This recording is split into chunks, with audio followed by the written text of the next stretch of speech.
नमस्कार. आजच्या व्हिडिओमध्ये मी तुम्हाला योग्य पद्धतीने गुढी कशी उतरवायची, कोणत्या वेळेत उतरवायची आणि गुढी उतरवताना गुढीला कोणती प्रार्थना करायची, गुढीसाठी वापरलेल्या सर्व साहित्याचं काय करायचं याबद्दलची संपूर्ण माहिती सांगणार आहे.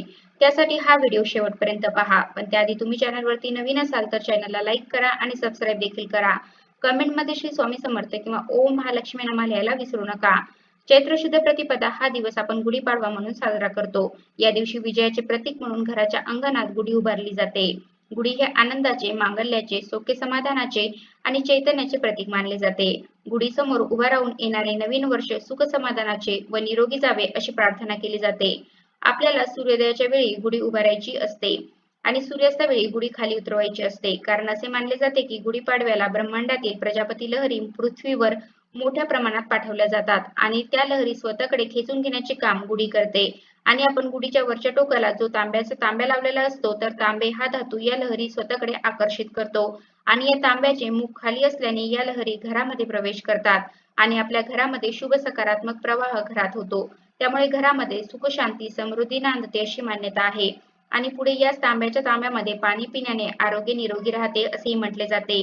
गुढी हे देवी शक्तीचे प्रतीक आहे. त्यामधील कलश हे पूर्णतेचे प्रतीक आहे.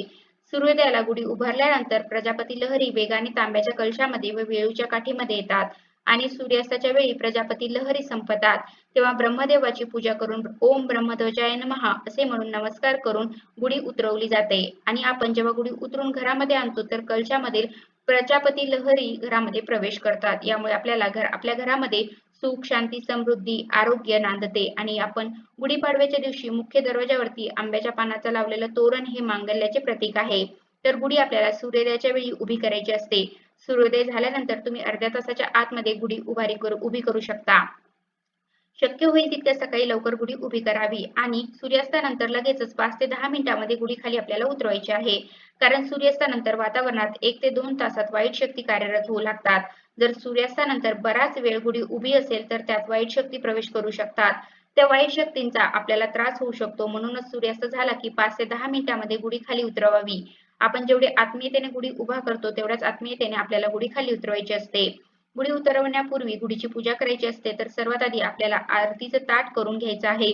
म्हणजे साखरेची वाटी, अक्षदा, हळदी कुंकू, निरंजन आणि अगरबत्ती. सगळ्यात आधी गुढीला हळदी कुंकू लावायचं, धूप दीप ओवाळायचा, आरती ओवाळायची आणि यावेळी तुम्हाला साखरेचा नैवेद्य दाखवायचा आहे किंवा तुम्ही जो काही गोडाधोडाचा पदार्थ बनवला असेल तर त्याचाही नैवेद्य दाखवला तरीही चालेल. शेवटी गुढीला नमस्कार करायचा. पण तुम्हाला गुढी उतरवताना अशी प्रार्थना करायची आहे की हे ब्रह्मदेवा, हे विष्णू, आज दिवसभरात या गुढीमध्ये जी शक्ती सामावली असेल ती मला मिळू दे हीच आपल्या चरणी प्रार्थना करते. अशी प्रार्थना करून गुढी खाली उतरवावी. गुढी उतरवताना ओम ब्रह्मध्वजाय नमः असे म्हणून गुढी उतरवली जाते. गुढी उतरून ती आपल्या घरामध्ये आणायची. असे केल्याने कलशातील प्रजापती लहरी आपल्या घरामध्ये प्रवेश करतात आणि त्यामुळे खूप सकारात्मक प्रभाव पडतो. अशा प्रकारे योग्य पद्धतीने आपण गुढी उतरवायची आहे. गुढी उतरवल्यानंतर त्या साहित्याचं काय करायचं तर सर्वात आधी आपण गुढीला लावलेली जी काही कडुलिंबाची डहाळी असेल, आंब्याच्या पानांची डहाळी असेल, फुलांचा हार असेल तर ते सर्व आपण निर्माल्यामध्ये विसर्जन करू शकता किंवा आपल्या घराच्या समोर एखादी बाग असेल किंवा आपल्या रानामध्ये एखादा खड्डा खणून त्यामध्ये हे सर्व निर्माल्य टाकलं तर चांगलं होईल. प्रदूषण पण होणार नाही. त्याचबरोबर गुढीला नेसवलेली साडी आणि ब्लाउज पीस घरातील एखाद्या सुवासिनी स्त्रीने वापरली तरी चालेल.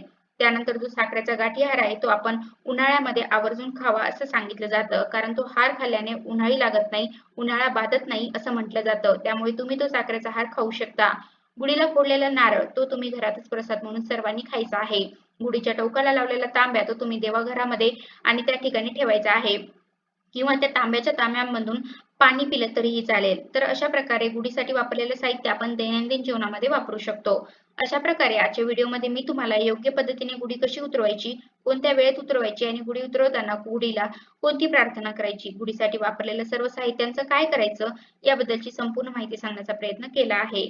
कसा वाटला तुम्हाला माझा आजचा व्हिडिओ कमेंट करून नक्की सांगा. धन्यवाद.